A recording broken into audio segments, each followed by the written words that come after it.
Soberania e ética no mundo da IA. Como o Brasil pode se diferenciar no setor e as regulamentações previstas. Para moderar esse painel, convido a jornalista e editora do Neofeed, Letícia Cardoso. Por favor.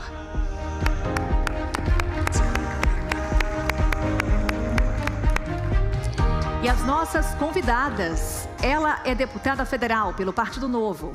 É vice-presidente da Comissão Especial de IA e professora na FGV. Com doutorado em administração e foco em ética e integridade, atua com destaque em saúde, educação, transparência e combate à corrupção. É autora de mais de 100 projetos de lei. 9 foram sancionados, incluindo os que tratam de telesaúde e transparência na educação. Recebam a deputada Adriana Ventura, por favor.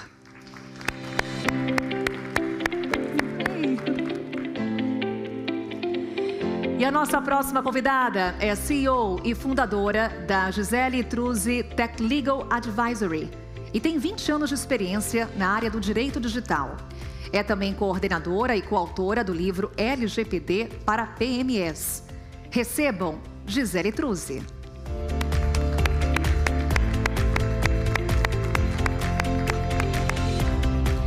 E também convidamos a CEO do PEC Advogados, especialista em direito digital, IA, propriedade intelectual e cibersegurança, conselheira do Conselho Nacional de Proteção de Dados e Privacidade.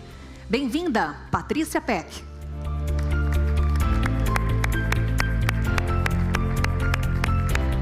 Todas já em seus lugares para darmos início a essa conversa. Um ótimo painel a todas. Boa noite a todos que estão aqui presentes. Estou muito feliz de estar mediando esse painel com vozes femininas falando sobre ética e soberania, um tema tão urgente nesse mundo em que a IA avança a passos largos, né? Queria começar falando com vocês, falando com a Patrícia, primeiramente, sobre soberania, né?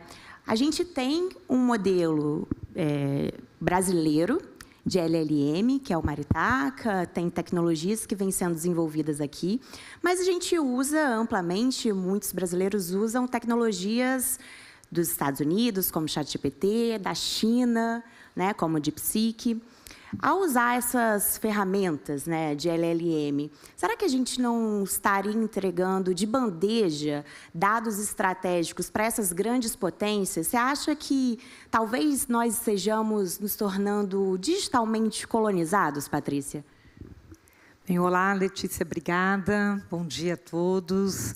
Agradeço aqui o convite da Neofeed e muito feliz de estar com vocês, também aqui, né, com as minhas colegas de painel, a deputada Adriana, a doutora Gisele. E sim, Letícia, a resposta é que realmente quando a gente pensa em questões de soberania digital, e acredito que o Fred do Magalu, né, disse isso mais cedo, nós hoje estamos num modelo em que nós pagamos para treinar uma IA estrangeira com dados que são extremamente qualitativos, da diversidade nacional, né? Porque o Brasil tem, assim, acredito que um terroir de pessoas, todos os tipos de rosto. Então, toda IA treinada com dados mais aqui do Brasil, com toda certeza vai ter uma performance muito maior. Então, isso traz essa reflexão, né? Quer dizer, é lógico que a gente tem que poder promover a Estratégia Nacional de Inteligência Artificial, que é o PBIA, que já tem uma nova redação, e que isso fique alinhado com o debate atual da Câmara, dos deputados, do PL 2338, para que a legislação marco legal dialogue com a estratégia. Mas aqui, como mercado, né, pensando os empresários, quem está na liderança de tecnologia, acho que a gente tem que estar aberto a opções do que se fechar no modelo A, no modelo B, no modelo C, e principalmente para tentar trazer uma IA mais acessível, né, do ponto de vista financeiro mesmo, de investimento de projeto. E, de alguma forma, que as nossas bases de dados também sejam parte desse valor agregado, dessa moeda de negociação, lembrando que vamos ter que fazer isso dentro de um modelo de governança em respeito à legislação vigente, que não é só o debate sobre proteção de dados pessoais, privacidade, é sobre cibersegurança e também a discussão de propriedade intelectual. Acho que esses são, digamos, os pilares maiores. Mas acho que o Brasil precisa assumir uma liderança e a gente criar uma estratégia para também não ficar refém só de uma tecnologia estrangeira, a gente ter opção, versões trabalhadas aqui nacionais que permitam isso. E, Gisele, agora, a gente teve, né, a aprovação do PBIA, como a Patrícia falou, tem discussão no Congresso o marco regulatório. Muito da experiência, né, com inteligência artificial no Brasil ainda se dá no campo individual. Né, apesar das empresas estarem muito interessadas em adotar essa tecnologia no seu dia a dia, muitas vezes o funcionário começa a experimentar por conta própria e talvez não seguindo uma diretriz da empresa. Para você, o quão urgente é a regulação da inteligência artificial no Brasil? Bacana esse ponto, Letícia. Primeiramente, bom dia a todos. Quero agradecer ao Portal Neofeed pelo convite também. E é uma honra estar aqui com vocês, com mulheres de destaque, né, em suas áreas. Bom, vamos lá. É extremamente importante que as empresas comecem a regulamentar a questão do uso da inteligência artificial no ambiente corporativo. Por quê? Dentro desse cenário em que nós ainda não temos uma legislação definida, nós não temos ainda a regulação sobre o uso da IA, a gente fica ali meio que a ver navios. E aí, se a empresa não dá o norte, o colaborador vai usar aquilo que ele bem entende, muitas vezes numa conta pessoal, né? E vai aí desvirtuar muitas questões, até usando mesmo dados pessoais, informações sensíveis. Então, a regulação do uso da inteligência artificial no nosso país, eu entendo que é extremamente importante. E eu me alinho também ao ponto de vista da doutora Patrícia, de que a gente precisa se colocar nesse cenário, sim, como nação, né? Nós importamos tecnologias, plataformas, estruturas digitais, mas nós estamos exportando os nossos dados, a nossa voz e talvez a nossa própria autonomia. Então, a regulação do uso da IA, termos diretrizes, irmos à frente com o PBIA, é essencial para que a gente também se estabeleça como nação, porque a inteligência artificial, tendo diretrizes definidas no nosso país, ela não é só um assunto legislativo, né? Não é só uma questão de aprovação de leis, mas também é um assunto político, demonstra uma soberania política. E, com isso, nós passamos também a criar cultura, conscientizar as pessoas sobre o uso, falar sobre o assunto, começamos a ter nortes específicos para as empresas, né?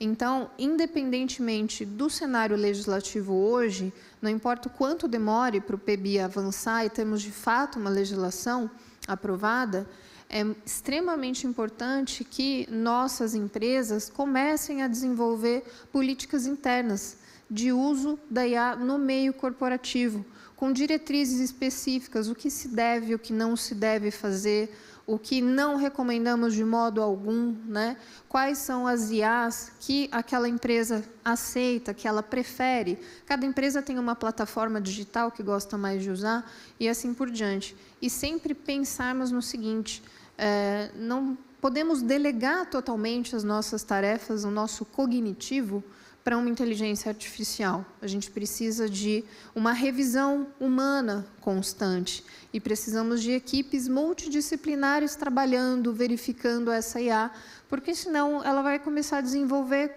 coisas assim aleatórias e pode, aquilo que deveria ser para facilitar o nosso dia a dia e eliminar algumas questões de preconceito, discriminação, isso pode acabar sendo distorcido dentro da IA e acabar aumentando ainda mais essa diferenciação. A gente tem um livro muito bacana sobre o assunto, que se chama Algoritmos de Destruição em Massa, da Kate O'Neill. E ela explica, com dados técnicos e pesquisas de campo, exatamente essa situação que ocorre. E isso afeta drasticamente, né, na população, nas empresas, no meio socioeconômico. Deputado, eu queria ouvir a sua visão agora. Você está lá, né, na Câmara, vai contar para a gente como é que está esse andamento desse marco. A PL, né, veio do Senado, está na Câmara, vai voltar para o Senado. Há quantas anda essa discussão? Qual é o principal ponto de divergência? E, para a senhora, ele precisa ser votado com urgência? Precisa sair logo ou não? Olá a todos, um prazer estar aqui. Gisele, Patrícia, Letícia. Olha, primeiro, eu tenho uma visão muito clara. Eu não acho que a gente tenha que ter urgência, nem pressa, nem urgência, por uma razão muito simples. A gente não pode importar um modelo, que nem usaram o modelo da União Europeia. A gente não pode importar e adotar para o Brasil. Isso é uma coisa que, na minha visão, seria criminosa. Criminosa, e explico o porquê que eu estou usando essa palavra tão forte. Porque a gente está aprendendo, a gente está falando de um assunto complexo. A gente está falando de coisas que a gente pode avançar muito em áreas essenciais para o nosso país, falando de soberania, falando do que o nosso país precisa, porque o que a gente precisa é dar soluções que nós não temos hoje para a saúde, para a educação, para a segurança, para a área produtiva. Então, a gente não pode perder um bonde, como perdemos, por exemplo, na lei da informática, né, onde a gente se fechou e a gente ficou na lanterninha esperando. Então, a gente tem que tomar alguns cuidados para fazer, sim, uma regulação, mas no seu tempo, debatida, com dados, de acordo com a nossa realidade, e que converse e dialogue com inovação, que dialogue com empreendimentos, que dialogue com as nossas necessidades. Porque o que eu vejo é um debate tão míope, na minha visão, e eu tô na comissão especial, eu sou primeira vice-presidente, fui em várias missões de inteligência artificial no mundo, e a grande preocupação e o que a gente via, como os países estão lidando com isso, que eu acho que depois a gente aprofunda. Mas tem questões, quando você fecha de uma maneira clara, a União Europeia já está revendo, já abriu consulta, já está repactuando. Então, eu não acho urgente, eu acho importante o debate. Se vai levar 1 ano, 2 anos, não importa. É claro que os grandes riscos, os grandes problemas precisam ser mapeados de uma maneira pontual. Agora, você colocar tudo numa matriz de risco, a gente está matando inovação, matando empreendedorismo. Eu sou professora de empreendedorismo, eu batalho muito por essas coisas, e o nosso país precisa se colocar à frente, e não ser a lanterninha do mundo, que eu acho que é o caminho se seguir nessa urgência de regulação. Pegando o gancho, deputada, do empreendedorismo, né, que é a sua raiz aí. Como que a gente regula sem matar a inovação, sem impedir que empresas que não têm tanto capital assim, né, quanto essas big techs, também consigam adotar a inteligência artificial no seu dia a dia, obter ganhos? E vou dar um spoiler aqui, eu soube que você está com passagem comprada para a Inglaterra. Hoje, o que você vai trazer de lá? Quais são os insights que vocês têm captado do exterior? Então, eu já esqueci a primeira pergunta, mas sim, hoje à noite... A primeira pergunta era sobre como regular sem matar a inovação. Então, eu acho que o grande desafio é esse, porque, eu não sei se vocês acompanharam, tem um estudo que eles mapearam 110 iniciativas práticas de IA, e ali, dentro daquele pacote, pegando o PL 2338, que veio do Senado Federal, né, que tem aquele molde da União Europeia, assim, 35%, 40% são atividades classificadas de alto risco. Gente, não tem nada de alto risco. Questão de fazer triagem, questão de fazer seleção de coisas que pode ajudar muito na saúde, monitoramento de dificuldade de aluno, auxílio é tudo alto risco. Então, a gente tem que parar, olhar cada coisinha. Então, o que a gente vai ver hoje, especificamente? A gente vai fazer uma viagem para a Inglaterra, justamente com o relator da matéria, o deputado Aguinaldo Ribeiro, a deputada Luísa Canziani, o deputado Orlando Silva. Por quê? até porque temos visões divergentes, visões de mundo divergentes, a gente vai ver o que os outros países estão fazendo e estão debatendo, porque isso tem sido debatido, isso não é o Brasil, o mundo inteiro está debatendo isso, e cada um está arrumando uma solução. E até porque eles já avançaram no debate, há anos já estão discutindo, estão rediscutindo, a gente vai ver o que a gente pode trazer de insight para aplicar no nosso modelo. Isso não quer dizer copiar, isso não quer dizer colocar na mesma matriz, porque a gente funciona diferente. Nosso país tem outras demandas, tem outras dificuldades, e eu acho que aqui a gente cuida do básico. A gente tem problemas na educação, a gente tem um SUS para dar conta, que não é coisa simples, né? Até a gente tem o desafio de tornar o SUS sustentável.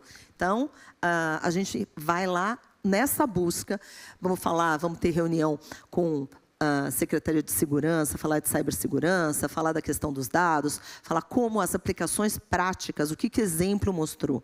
E eu penso, assim, é tão simples usar IA para coisas que são gargalos nossos. O que vai pelo ralo da corrupção, a gente sabe que poderia salvar tantas vidas, fazer tantas coisas, e eu acho que a IA faz isso assim, ó. Queria ouvir vocês também, Patrícia e Gisele, sobre essa linha tênue entre regulamentação e inovação.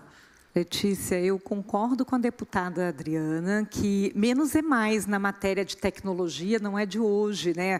Toda a legislação, e o Brasil é um país legalista, é o que traz segurança jurídica para as partes, mas quando a gente está legislando sobre inovação, a chance da lei ficar obsoleta muito rápido, porque a tecnologia avança numa velocidade grande, é alta.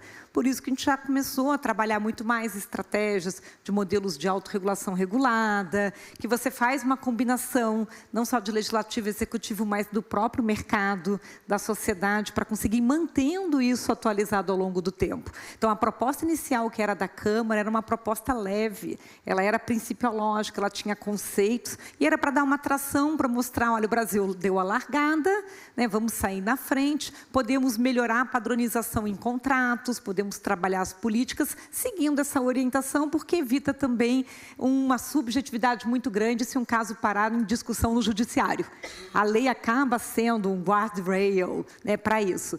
Mas se o peso ficar elevado, ou seja, se a gente quiser agora, nesse momento, trabalhar toda essa classificação de risco, que por mérito europeu, mas legisla primeiro, depois aprende sobre a tecnologia, lógico que você vai ter um desafio, né, que aquilo ali pode virar uma camisa de força, né, que pode reter uma inovação. Então, lá eles estão revendo, porque quando a gente pensa, uso de biometria e reconhecimento facial foi colocado, processo de seleção de pessoas, concursos públicos, né, uso em escolas. Acho que o Brasil tem que conseguir encontrar o seu caminho. Olha o melhor que cada um está fazendo, lições aprendidas, e vamos começar com uma lei mínima necessária para que a gente possa ter esse protagonismo e trabalhar também um conceito em que a gente faz uso de um sandbox regulatório que acompanha de perto depois os reguladores setorizados, que podem entender o caso de uso no mercado financeiro, caso de uso no setor de energia, caso de uso na área de saúde. É muito difícil uma legislação para trabalhar horizontal todas as aplicações, casos de uso e setores econômicos, né? A gente vive esse desafio com a LGPD, com a Lei de Proteção de Dados, que cada setor, né, no setor farmacêutico é de uma forma, no educacional é de outra. Imagine, então, acho que para a IA a gente já tem que criar esse aprendizado. Então, parabenizo a iniciativa também da própria missão, porque eu acho que o Congresso precisa olhar de perto, ver essas experiências. A gente lá no escritório, com mais de 21 anos e 50 projetos de IA só nesse ano, para trabalhar, fazer política, governança, mas é o mesmo período, gente, que nós atendemos 250 incidentes de cibersegurança, de vazamento das entidades. Então, sabe aquela ideia do o que tem que vir obrigatório de fábrica? Aquela ideia do by design. O que em termos de ética, em termos de segurança, em termos de privacidade, tem que vir do desenvolvedor e aí a gente trabalha. Vou só fechar dizendo uma coisa, que nem falar de transparência. Se eu usar uma IA hoje para ajudar a traduzir um e-mail, preciso ficar dizendo esse e-mail foi feito com auxílio da IA. Mas se eu usar uma IA para criar uma imagem, essa imagem vai para fins publicitários, ou se eu tiver um influenciador sintético numa relação direta com o consumidor final, esse dever de declarar de forma transparente que você está numa relação com uma inteligência artificial já passa a ser essencial. Então, acho que a lei tem essa serventia de trazer esses mínimos necessários para que a gente tenha uma inovação sustentável. E você, Gisele, qual a sua opinião? Eu vou nessa linha também. Eu entendo que a legislação ela não pode engessar, ela não pode ser um obstáculo. Também acredito que precisamos ter o debate ao máximo, audiências públicas com entidades civis, setores da saúde, do mercado financeiro, associações, né? Um amplo debate público mesmo, para a gente esgotar todas as possibilidades, fazer testes, usar de sandboxes, né? Porque o nosso país ele é ele é extenso demais, né, territorialmente, a gente tem diversas especificidades ali, regionalismos, e isso reflete na IA também, porque são questões culturais, né? Então, se a gente começar a fazer uma legislação extremamente rápido, a gente vai se colocar ali, como diz o ditado, né, o carro na frente dos bois, vamos atropelar as coisas e isso vai judicializar no futuro. A gente vai ter problemas não resolvidos por uma legislação e que vão ter que ser contornados pelo judiciário. Isso começa a ficar extremamente problemático no nosso país. Então, uma legislação que nasça de forma madura, depois de um amplo debate, com esgotamento de todos os nichos setoriais, e que ela seja ali o mais uniforme, né, possível, homogênea e leve para ser usada em todas as áreas, eu acredito que é a melhor forma. E aí a gente vai tendo ali regulamentos, né, em cada setor, que cada um vai ter a sua forma de atuar, porque a sua realidade é uma, né? O mercado financeiro tem uma questão, o setor da saúde tem outra, grupos, né, corporativos, vamos pensar assim, médicos, advogados, são outras situações. Então, nós não podemos, em um país multicultural, e extremamente gigante, né, territorialmente falando, e muito populoso, colocarmos uma legislação que vai lidar com regionalismos, com culturas, com dados pessoais, informações sensíveis, que se torne ali uma carapuça, né? Não dá. A gente precisa fazer uma coisa tipo uma roupa de alfaiataria, no nosso modelo, e não adotar o modelo europeu, ou o modelo chinês, o modelo americano.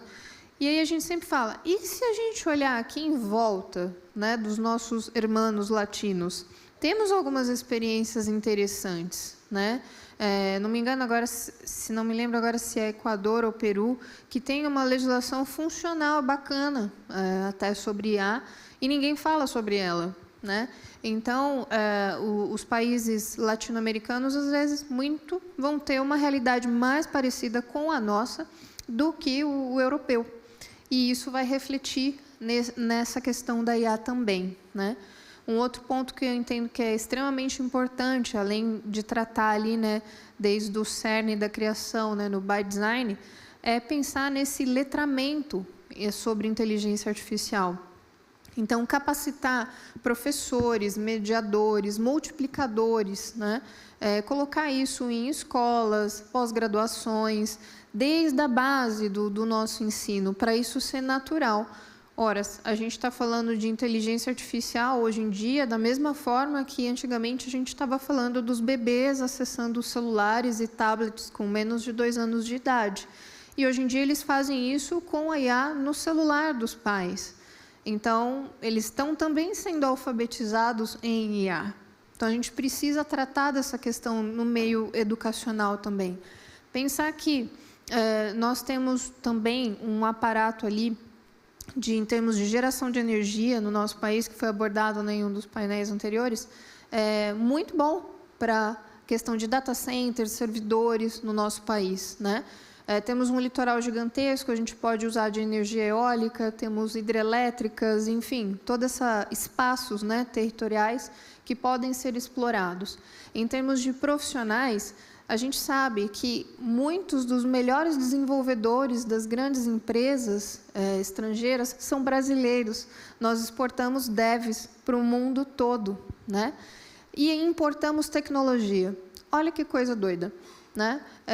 Temos milhares de desenvolvedores que trabalham remotamente no Brasil ou acabam mudando para países estrangeiros, prestando serviços para lá, e consumimos essa tecnologia de volta.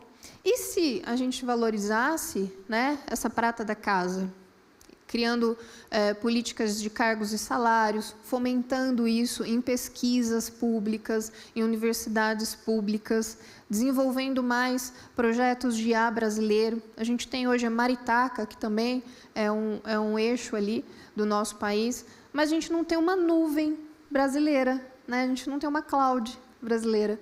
E aí os nossos dados... Tem Magalu Cloud. Estão ali, muitas vezes, na grande maioria dos serviços públicos, hospedados em servidores estrangeiros. E aí a política de segurança ela vai estar vinculada a esse país.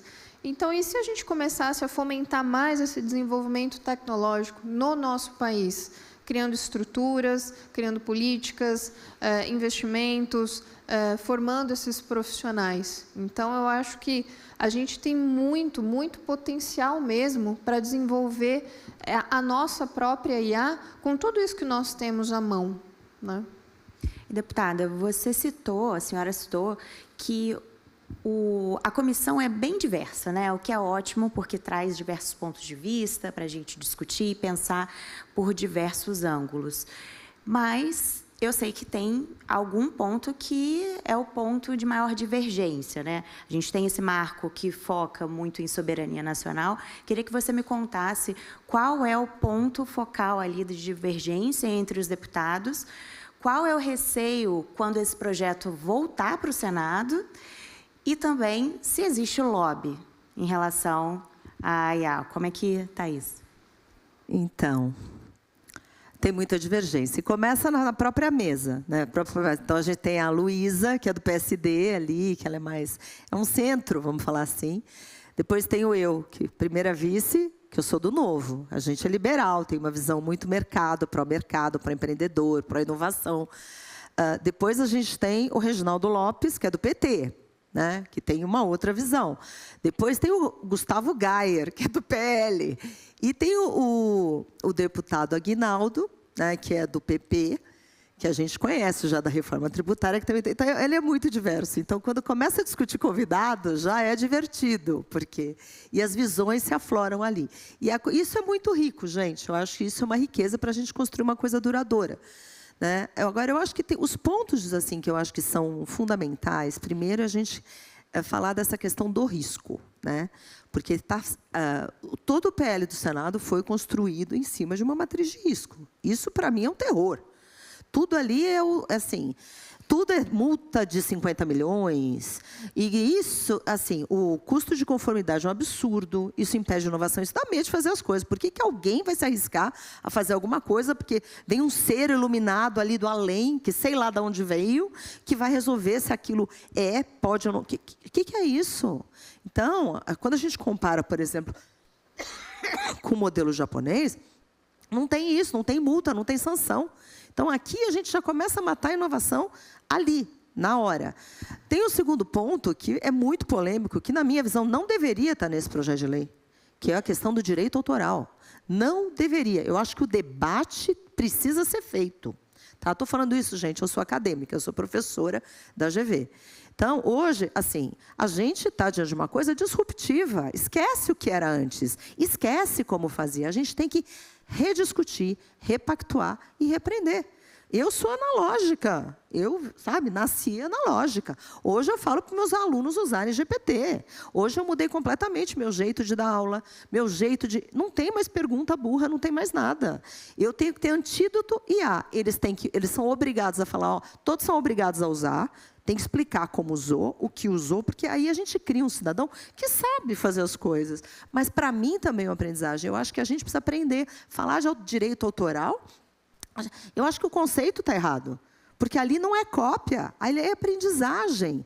Então, é a mesma coisa de você falar para uma criança, teu filho, que leu 1000 livros, o que é dele, ele vai aprendendo, ele vai evoluindo. Então, o que é de um, o que é de outro, como paga isso para um, é tudo muito diluído. Isso, como é que a gente vai quantificar? Ah, não, então você falou essa palavra, isso veio da música tal. A gente começa a entrar num debate que a gente precisa revisar os parâmetros iniciais. Eu acho que é muito complexo. E colocar direito autoral, eu acho que esse é o grande gargalo que, na minha visão, tem que ser retirado. Porque só o direito autoral não passou, várias vezes que tentaram colocar. Agora, a mistura com o IA, que também é outro assunto complexo. Então, eu acho que esses 2 pontos são 2 pontos que têm muita divergência e que a gente precisa se debruçar com muito cuidado, com muita atenção, porque são pontos que precisam ser discutidos de uma maneira serena e tranquila, né? Porque senão fica aquela inflamação, começa a politizar. E o outro ponto que, para mim, pelo menos, é fundamental, é essa questão da gente ampliar esse debate para a gente ir para um lado de censura, que isso também é um debate que que precisa ser feito de uma maneira cautelosa, cuidadosa, e sempre quando expande, principalmente porque tem vários parlamentares e grupos que declararam guerra para a Big Tech, ponto. Não é guerra pela guerra, mas o fato é que hoje a gente vive, tudo que a gente faz está vinculado assim, a grandes empresas de tecnologia. Daí você coloca os pequenos desenvolvedores brasileiros, talvez startups, no mesmo balaio de gato aqui, daí está todo mundo em guerra, você impede novos entrantes, e você começa a extrapolar o debate e começar a falar, daí entra em fake news, em censura. Então, eu acho que a gente precisa colocar o pé no chão, fazer um debate tranquilo sobre questões que são muito importantes para a gente, sem deixar politizar, porque senão a gente não vai sair do lugar e não vai ser bom para o nosso país. Em relação ao Senado, qual é o tema? Ai, obrigada. Em relação ao Senado, gente, eu sou muito direta. Assim, vai voltar para o Senado, isso me preocupa. Tanto assim que saiu da Câmara, era principiológico. O que o Senado fez? Matou o projeto da Câmara, que por si só não é elegante, tá? Porque a casa iniciadora foi a Câmara dos Deputados. Eles mataram o projeto para poder voltar para lá depois. Então, eu já sou... Mas o Aguinaldo e a gente da comissão tem debatido para construir alguma coisa, já com o senador Eduardo Gomes, que foi o relator, para fazer alguma coisa consensual para que não tenha problema de mudar na Câmara, chegar no Senado, eles fazem o que querem e fica esse terror que está. E eu falo que está um terror sem nenhum medo, porque eu já falei isso para o senador Eduardo Gomes, ele sabe exatamente como eu penso, já falei para todos. A gente precisa criar algo que seja para o nosso país e não adianta ser o modelo deles. Então, a gente está tentando criar uma questão consensual. Nós fizemos, agora só 15 segundos para finalizar, a gente fez uma missão anterior para Washington. Ficamos 15 dias fazendo uma missão de inteligência artificial em Washington.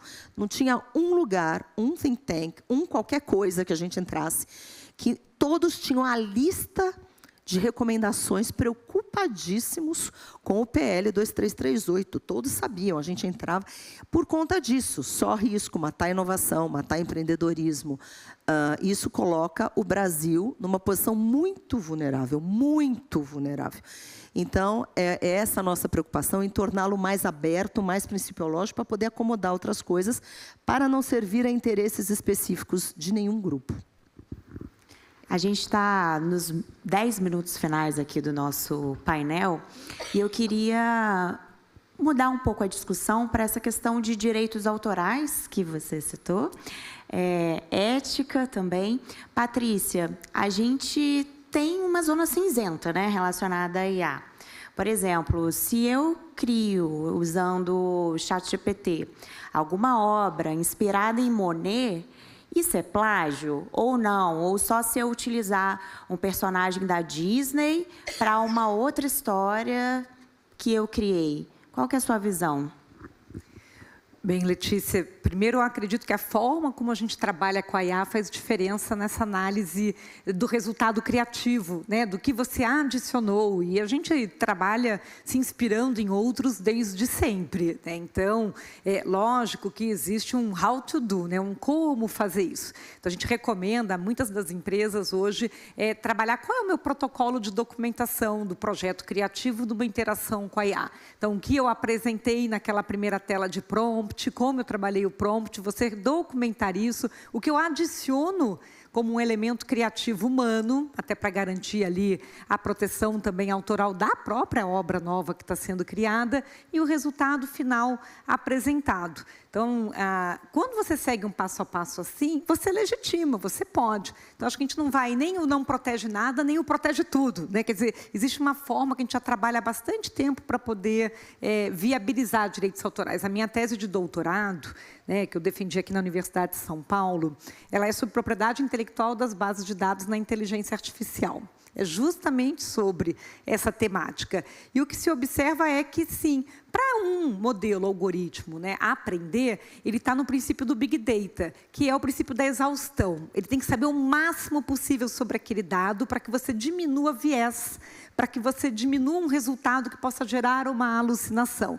Então, quando a gente olha input e output, ou seja, entrada de dados e saída de dados, a entrada precisa estar legítima, mas eu preciso aprender. Então, eu preciso de milhões de rostos para aprender o que é um rosto humano. Então, se eu limito na entrada, a chance de eu ter acurácia maior, de eu evitar um efeito discriminatório, de eu conseguir diminuir a alucinação, reduz. Então, qual é a nossa propósito? O que queremos que a IA alcance? Então, lógico que na saída, o que eu uso no resultado final, aí eu posso estar sujeito a respeito a determinadas regras, sim, de propriedade intelectual. Ficou similar, parecido, está usando marca de terceiro, personagem já criado, eu vou ter que pagar. Aí é um modelo de como que eu vou fazer esses pagamentos, que é uma atualização da própria legislação de direitos autorais. Você precisa só vincular uma norma com a outra. Mas hoje, para as empresas, é documentar. Por isso que o comitê de ética de IA, que é a ética de dados de IA, é tão importante de se ter. Porque hoje nós temos uma IA, gente, que pode, de um lado, bajular, do outro, ela pode ser uma IA bandida. A gente também vê casos. Às vezes, o pessoal vai fazer ali um deepfake de alguém que já existe, dizendo uma coisa que a pessoa nunca disse. Isso é o mau uso. Isso é desvio de uso, isso é criminoso, isso não pode fazer. Então, entre a liberdade, ou seja, essa intervenção do Estado na livre economia, ela é mínima necessária para determinar limites. Então, com a propriedade intelectual, minha visão é essa. Acho que as bases de aprendizagem têm que estar ali disponíveis, senão a gente não vai criar uma IA adaptada para a própria cultura brasileira. Mas, na hora da saída, você vai dizer o que a IA pode contar para quem. Hoje, um agente de IA solto na rede, se você não faz adequadamente ali uma configuração, ele pode contar uma informação lá do RH para uma pessoa que está perguntando de uma área que não devia saber daquilo. Então, esse trabalho de governança da IA, ele anda de mãos dadas. E a lei não vai ser para tudo, ela vai ser um guia. Ela é uma diretriz e acho que esse caminho que está sendo colocado aqui pela deputada é um caminho extremamente viável, né? Bom para o país. Gisele, queria te ouvir também relacionado a esse setor, né, essa área, quando o produto é original da IA. Por exemplo, Marisa Maio, né, que ganhou as redes recentemente. De quem é o direito? De quem deu o prompt? Do programa? Ou de ninguém, porque está na internet? Esse assunto sobre propriedade intelectual, direitos autorais e IA, a gente pode fazer um evento só disso, né? Então, eu entendo que assim, a questão da legislação sobre IA, de fato, ela precisa ser principiológica, senão ela vai começar a virar muita coisa obrigacional e a gente vai restringir a criação, né? E vamos começar a problematizar muita coisa que nem era. E separar um bocado a nossa lei de direitos autorais da legislação de IA. A nossa lei de direitos autorais, ela já está assim extremamente arcaica, ela já está desatualizada para os padrões de internet de 10 anos atrás, né? Então, o que dirá agora? A gente não pode misturar tudo agora no mesmo balaio e resolver os problemas da lei de direitos autorais dentro de uma legislação de IA. Então, por isso que eu entendo que ela tem que ter um viés ali principiológico, dar nortes, e aí, pessoal, vamos atualizar a LDA depois e resolver as questões, né, relacionadas à tecnologia. Esse exemplo da Marisa Mayô, eu estava ali nos bastidores exatamente pensando, né? E se Marisa Mayô difamasse um CEO de uma Big Tech, né? De quem é a responsabilidade? E aí, se alguém gerar um meme da Marisa Mayô, de quem é a autoria? E a gente começa a criar, né, um personagem, um conteúdo totalmente feito em IA. Então, ele é já nascido no meio digital e ele vai sendo transportado cada vez mais. Ele pode perder a sua rastreabilidade a ponto de não sabermos mais quem foi o autor. Mas não é porque esse foi um material gerado em IA, foi o ChatGPT, foi humanos, foi tal, que o autor desse material não tem direitos autorais sobre isso. Ele fez um trabalho intelectual. Até pela nossa própria lei de direitos autorais, mesmo a arcaica do jeito que está, ela explica o que é uma obra intelectual. E isso a pessoa precisa ter ali o conhecimento de inserir os comandos necessários, fazer a descrição correta para chegar naquele resultado. Então, é uma obra autoral, né? O criador da Marisa Mayô detém, certamente, os direitos autorais sobre ela. Aí ele precisa se municiar das ferramentas jurídicas para fazer garantir, né, a sua titularidade, o seu direito. E se ela difamar alguém, né, aí então, como é um personagem digital, o responsável vai cair em cima do autor. Mas e se a Marisa Mayô for a versão já recriada por uma outra pessoa em outra IA, né? Como a gente rastreia isso? É difícil, a gente pode ir perdendo, né, esse caminho. E aí a gente vai ter que começar a pensar em termos de perícia, rastreabilidade, rotulação de IA e responsabilização dos usuários. Porque se alguém mata uma pessoa com uma faca tramontina, a tramontina não é responsável pelo homicídio, mas sim quem usou a faca, né? Então, a mesma coisa a gente transporta para o cenário de IA. Se a criação em IA que eu fiz, alguém pegou e desvirtuou isso, a culpa não é minha, mas sim de quem fez o uso errado daquilo, né? É aquela coisa, entre o remédio e o veneno, a questão está na dose. Então, a gente vai começar a passar a discutir muito mais esses vieses aí, de rotulagem, de criar uma rastreabilidade nas criações e até para poder impulsionar a criação, porque senão a gente mata a criação de um artista, né, digital, quanto também de um artista que trabalha essencialmente no meio analógico. Agora, a gente está batendo o nosso tempo. Como mensagem final, eu queria que cada uma de vocês falasse o que vocês acham, né, de forma bem sucinta aqui, que é necessário para que a gente, aqui no Brasil, alcance essa soberania nacional em inteligência artificial de fato e que isso não seja apenas uma utopia. Eu vou ser bem breve. Olha, eu acho que essa construção cuidadosa, um debate bem conduzido, eu acho que é a única coisa que a gente precisa. Sem assodamento, sem atender grupo de interesse. Você fez a pergunta do lobby. Pois é, assim, ali tem grupos de interesse o dia inteiro. Né? A gente sempre pergunta quem está ganhando dinheiro com isso, quem está se beneficiando disso. Então, quando a gente sai dessa questão, o que é para o bem comum, o que é interesse público, a gente começa a entrar numa zona muito complicada. Então, eu diria que, no meu caso, o que eu vou tentar fazer, dar voz para todo mundo que quiser falar, todo mundo precisa, e fazer ser ouvido de fato, não o pro forma, né? Porque a gente tem muita audiência que é feita pro forma. Então, acho que esse debate, torná-lo amplo, sem pressa, e atendendo sempre ao interesse público, o que é melhor para o país, para a soberania, para o desenvolvimento, para gerar empregos, para solucionar questões de políticas públicas de saúde, segurança e educação, para mim, isso é o essencial. Bom, eu penso que, além desse ponto, obviamente, essencial, investimos no letramento em IA, né, em conhecimento, as pessoas conhecerem o que é, saberem, terem essa formação e que isso seja amplificado cada vez mais, não gerar aquele temor que hoje em dia às vezes a gente ainda tem o cenário das pessoas que são totalmente contra, né, o uso de IA. E pensarmos em desenvolver ali os meios próprios nacionais para isso, seja investimentos ali em professores, faculdades, universidades públicas, treinamentos, conscientização dentro de empresas, dentro de instituições públicas ou privadas, e pensarmos aí no setor de pesquisa, em instituições particulares, mas que recebem às vezes algum fomento público e vice-versa, parcerias público-privadas, que a gente sabe que tem um setor de tecnologia muito avançado.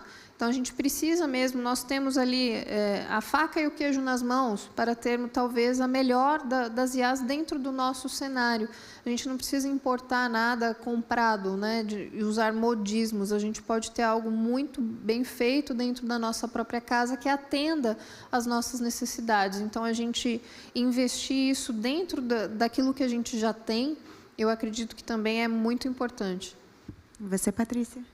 E para fechar, Letícia, né, acredito que a gente tem que seguir modelos de desenvolvimento sustentável, né? Acho que criar uma IA responsável é o que vai ser positivo, beneficiar a todos. Nós temos ISO, né, já prevendo questão da governança ética da IA, nós temos ISO de segurança. Então, acho que o mercado pode colaborar, enquanto que tramita um debate no Congresso, dentro do tempo necessário aí de aprendizagem, de já ir desenvolvendo as soluções com impacto, para que a gente possa estar centrado no ser humano e gerar proteções que têm que vir de fábrica. Insisto nisso, porque hoje, quando a gente fala de ética da IA, a IA pode mentir, pode enganar, né? Você pode solicitar algo no prompt que hoje você já tem que dizer, mas não invente uma coisa, né? Quando provocada, você inventou isso? Ela diz, sim, inventei. Mas o contrário, de contar antes, não. Então, a gente tem que trazer esse compromisso de uma IA ética, uma IA responsável, explicável, na medida da própria evolução.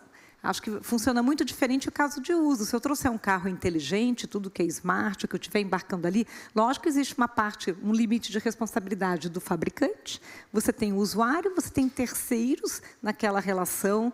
Então, mas vai sempre começar aqui nas próprias instituições, públicas e privadas. Hoje, a verba, né, o orçamento, está ou numa área de TI ou numa área de inovação. Então, fazer o pacto. Vamos já iniciar um comitê ali de ética e governança? Quais são essas regras mínimas? A gente avaliou mais de 70 licenças, e a maioria delas voltada para consumidor final. No formato gratuito, diz que o risco é todo do usuário, que nada está pelo fabricante. Então, será que é esse o modelo? Esse modelo é de anterior dos anos 2000, é nos anos 90, nas primeiras aplicações que a gente começou, que a gente botava termo de uso dizendo não garanto nada, né? Aí, lógico que você tem modelos hoje mais sofisticados, pagos. Tivemos a fala aqui da Tânia, consentindo, da Microsoft, que aí você está pagando por uma proteção mínima. O que já devia vir, mesmo na oferta gratuita? Eu acho que é por aí que eu acho que precisa passar o debate, porque é aí que tem que ser a legislação, né? E não só numa regra estabelecida de mercado, mas o empresariado querer desenvolver de forma ética e segura. Muito obrigada pela participação de cada uma de vocês, foi ótimo. A gente poderia ficar aqui conversando a tarde inteira. E obrigada a vocês que ficaram aqui até o final com a gente.